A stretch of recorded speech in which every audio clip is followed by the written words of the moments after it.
Hey, everybody. Welcome to Meddkit's Provider Spotlight, where we are interviewing the most amazing private practices from all over the United States. And today we have a really awesome guest for you. We have Phyllis Williams, owner of Peace and Harmony Counseling Services in Holt, Michigan. Phyllis, welcome. We're so Thank excited to have you. you. Same. I'm so excited to be here. Yeah, the first thing that I love kind of starting out with is I love hearing about people's origin stories. I love hearing what had inspired you to open up your practice, how you got here. So feel Mhm. free to fill us in. Absolutely. So I am from Michigan. I'm a very small town in Michigan called Jackson. I currently live about 30 miles from there, and my practice is about 30 miles from there as well. I was 17 and I took my very first psychology course, and I absolutely fell in love. I could not put that book down. I read it probably three or four times that semester in high school. And then also during that time, there was a tragedy that took place, unfortunately, at the local middle school. Yes, we're that small. We have like one middle school. So, um, but it was a tragedy that took place at the local middle school where one student unfortunately killed another student. Um, During that time, my niece was friends with both of those students. And then I was also friends with the person who did the crime, his cousin, his older cousin. And so it impacted me in a way that really drove my career path because I then decided that I was going to double major in criminal justice and psychology Wow. because he fell in a gap where he was poor but not poor enough to receive services. And so it was my mission at that point that I was going to bridge the gap between therapy and the Black and Brown communities, because we often do not seek out any form of mental health therapy. And so that was what I decided to do. I went off to Michigan State, got my degree, started with the criminal justice background as well, decided that's really not what my passion is, but psychology is. And then I went on to Spring Arbor University to get my master's degree in counseling and work with various different populations throughout the Lansing area, and then decided to open up my own practice in 2019. And so, what we do at Peace and Harmony Counseling Services is we specialize in anxiety, depression, PTSD, trauma, and substance abuse. And so, we really try to bridge the gap between Jesus or God in your higher power and mental health because I'm a firm believer that you can have both. And in the Black and Brown communities, we typically do not, like I said earlier, go to see a therapist or anything of that nature. We rely on our higher power. But I'm a firm believer that you can have both. And so that is how I got here. It's been 5 years. I absolutely love what I do. I love the staff that I have cultivated.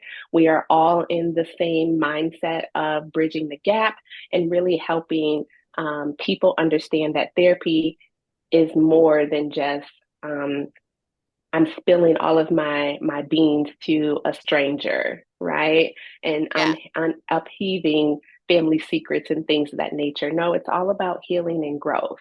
Yeah, no, So, Phyllis, I love that. I mean, what you have taken from your experience, I love that the passion that you felt in those instances that propelled you forward to want to know more, to help mhm. your direct community, and how you can be an advocate for people Yeah, in the community. And I think that is so amazing and thank so you. so nice of you, by the way. And I appreciate you also including a little bit about, the types of things that you see on a day-to-day basis, things Hmm. that you help people with. But Hmm. what do you find right now that people are really struggling with? Like, what are the most common areas do you feel like that you're Absolutely. constantly talking with people about? Um, since the pandemic, anxiety. Yeah. Anxiety is the number one thing that we often see come through anxiety, depression, and relationship issues, especially since, the pandemic, because we were all sheltered in place and we really got to see the true colors of not only ourselves, but the people that we're living with. And so that has been the trend over the past 4 years Yeah. of what clientele are coming in for. So we've also increased the amount of couples referrals that we've received as well, hence, because of the pandemic. So, Yeah, hmm I'm sure that's changed a lot of things for a lot of people. I think some of that we probably have shoved down, into a hmm deep place.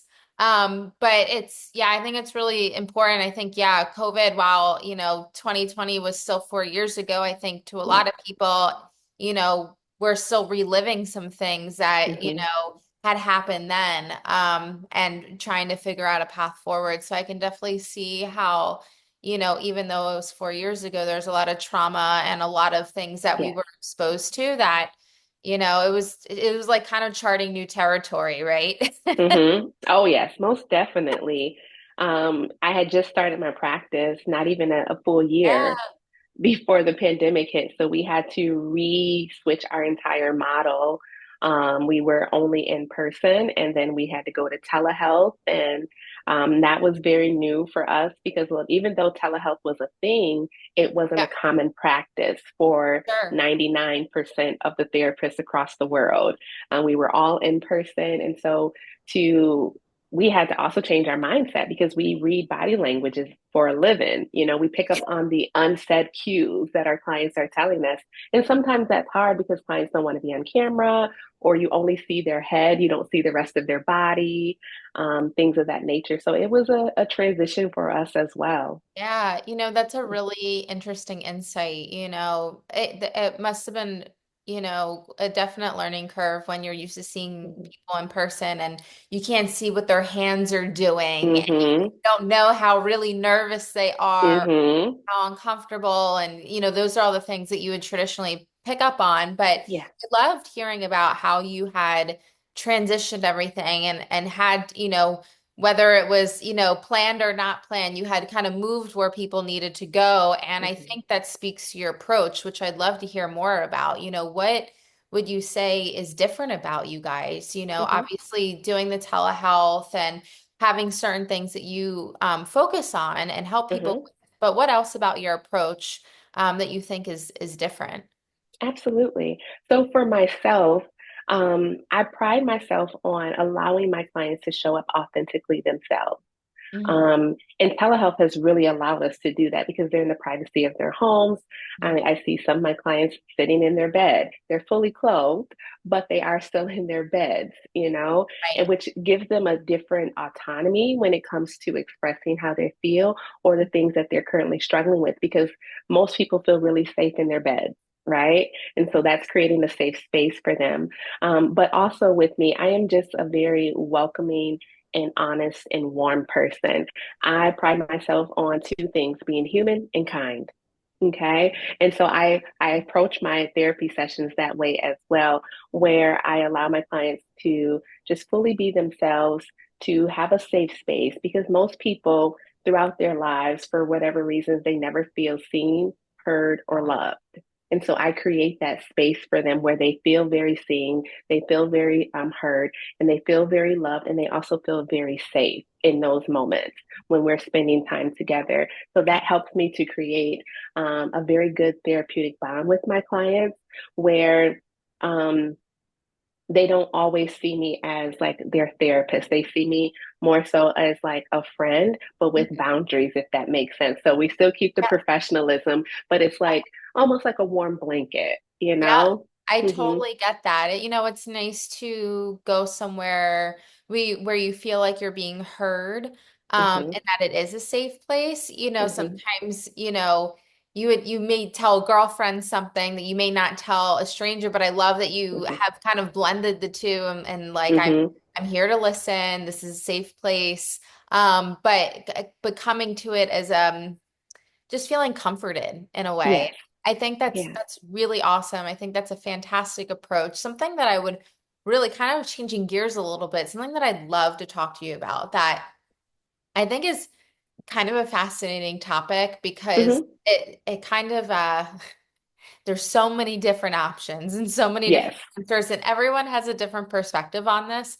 I Mm-hmm. think, healthcare in general has a lot of misconceptions to it. Yes.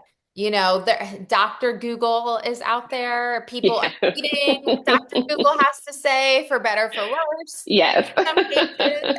And, it's a powerful tool, but it's not always the answer Correct. and not always the right answer. And so, what would you say that you feel like you're constantly debunking on a day-to-day basis? Like what things are people coming to you with all kinds of questions, or they say things, or they read something and you're like, oh gosh, like where'd you get that from? Yeah. So, one of the biggest things is that we prescribe medication and we're going to force Yeah, our clients to take medication. For one, we can't because we're not doctors. We only have a master's degree. We do not have doctorates and we don't have a medical license. So, we cannot prescribe medications.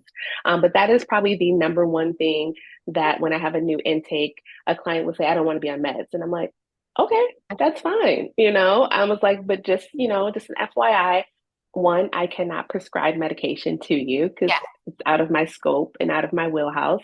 And I yeah, was like, two, I will never force you or encourage you to do something that you do not want to do mm, unless it is directly negatively, severely negatively impacting your life.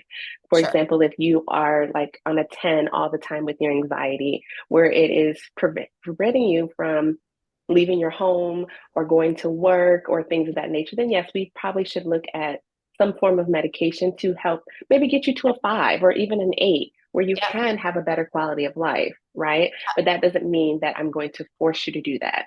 Not at all. So that's one. When we were in person, the cutest thing to me was when people would come in and lay down on my couch. And I'm like, what are you doing? They're like, this is what you do on TV, right? And I'm like, that's TV. Like, you don't have to lay down. I mean, you want to, fine, but yeah, you don't have to. You can sit in the chair or on the couch or what have you, but you don't have to lay down. So that was always yeah. fun for me as well. Phyllis, you're like the first person that's ever brought that up. I mean, I've been doing Really? 4 years in this interview, and that's why I always ask this question, because there's so much misinformation out there Hmm. that I feel like the world just needs to know. Everyone has a different perspective, but yeah, Yes. people laying down. Hmm. Oh my Yes. gosh. Yes. Yeah. Laying down and thinking that I'm going to prescribe them some medication when I don't have the ability to do so at all. Yeah. Another one that I find interesting all the time is that only crazy people go to therapy. Mhm. And I'm like, what defines crazy? Yeah. People who have real mental illness. And I'm like, but what is real mental illness? People like schizophrenia. And I'm like, okay, yeah. I was like, but there's a whole spectrum of, Yeah. mental health diagnoses from, low grade generalized anxiety disorder all the way up to schizophrenia. Yeah. So there's a wide gap there, and you do not have to come to therapy just because you have a severe and persistent mental illness. It could be a life transition. You could have a death in your family, a death of a pet, change in your career. You Yeah. know, there's so many people came into after COVID because it was a transition, it was a trauma, it was a life thing that they didn't know how to deal with and handle. But Yeah. that doesn't mean that they have severe mental illness, Yeah. right? No, a lot of people, Hmm. yeah, you're right. I think some people often don't think that a transition in their life would Hmm. mean that they require therapy, or Right. they should go. They just think like this is just something that happens in your life and Hmm. you just deal with it. Hmm. But I think it's really great that you have encouraged people to, like, anything that you feel like you're struggling and working through, or just, trying to get ideas or think through Yeah. properly. Like, that's a great time to express those feelings, those thoughts to someone else. Hmm. So I Hmm. love that. I think Yeah. more therapy is more. Absolutely. Yes. And I want people to understand that mental health and physical health are connected. They're not separate. If you're Yeah. not feeling well physically, that impacts your mental health as well, and vice versa. But we're in America, we have been keeping that separate for centuries for whatever reason. Yes. Hmm. I totally agree with you. On that vein of things, is there a few easy, quick tips or common homework that you might give to a client, things that we can do today that can put us in a better direction for our health, or be preventative about and just saying, oh, Yeah. like we know we've been down this road before. I see the signs. This is what I should maybe do to prevent, X and Y and Z happening. hmm Absolutely. So even though I own a group practice, my specialty, I work with women who are at the bottom of their totem pole and or who have been sexually assaulted, right? And so, of course, there's a lot of trauma embedded in that, a lot of PTSD, anxiety, depression, things of that nature. But oftentimes, with women who are at the bottom of their totem pole, they do not know how to relax. Mm. Right? They do not know how to relax, and they typically do not have a daily routine that takes care of them first before they take care of other people. So, one of my homework assignments that I often assign is I want you to create a daily routine. It can be pie in the sky, it does not have to be 100% attainable right now. But what would it be if you had, say, 3 hours in your morning before you had to go off to work to just take care of you? What could that look like? So, that's one. The other one that I often give to my clients is it's called progressive muscle relaxation. And so what that is that I typically have my clients do this at the end of the night because they don't know how to relax and have quality sleep.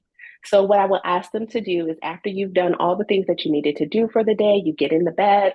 I want you to start. It's up to you. I prefer to start at the top of my head and work my way down to the bottom of my feet because by the time I'm at my feet, I'm like, whew, I can go to sleep now. So what it is you're just squeezing all of the muscles in a targeted area. So you start at your brain, you symbolically squeeze your brain, right? And then you move down to your forehead, into your cheeks, into your throat, into your shoulders, to your chest, to your stomach, your thighs, your calf. And then you get down to your toes and you squeeze them really tight and you're slowly releasing them. I ask that you each area about 5 seconds of a squeeze and then a slow 5 seconds of release.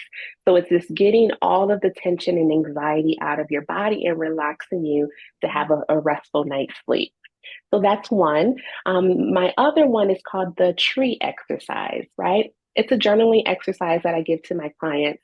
And I would like for them to think about an actual tree. So there are four parts of a tree. You have the root, you have the trunk, you have branches, and you have leaves, right? So when it comes to the root, what keeps you rooted? What keeps you grounded? Right? Trunk, what helps you to stand tall and strong? Right? Yep. And your branches, what are you reaching for? What goals are you currently trying to obtain? Right? And then the leaves is what do you need to let go of? Now, that part is hard for my clients. What do you need to let go of? Especially women who are at the bottom of their totem pole because they feel like strong is the only thing that they have to be. So if I'm letting things go, how does that define me now? Yes. Oh my gosh. Yeah. It's very powerful. One also sounds very soothing. I can just imagine laying in bed and squeezing all my muscles and, hmm relaxing. And I think Yeah. that's a really great way to transition. I do think it, a lot of us, living in America, we're working extremely hard and hmm waking up very early in the morning, going to Yes. work. And I know a lot of people just have that anxiety, the Sunday hmm freeze, all that kind of stuff, hmm Um, so Absolutely. I love that. I think that's a great way to think about it. And I love the symbolism of the tree. I think that Thank is a you. big tree. I mean, we Yeah. love it. You have Yes. your trees. I mean, Yes. clearly we're on the same path here. Yes. So Yes. I think that's awesome. I really appreciate all this advice. I know everyone listening does. Absolutely. And before we leave off today, if you don't mind telling us where folks can come and contact you guys for more information, maybe they have some questions. If you don't Yes. mind giving us your information to share. Yes, absolutely. So we are on LinkedIn, we are on Facebook, and we are also on Instagram, Peace and Harmony LLC. I'm sorry, Peace and Harmony Counseling Services LLC. You can also email us at welcome@peaceandharmonyllc.com, or you can also go to our website to learn more about us, www.peaceandharmonyllc.com. Awesome. Thank you so much, Phyllis. It was amazing to have you, and we hope Thank to you. have you on again soon. Absolutely. Thank you so much. It was a pleasure. Same here.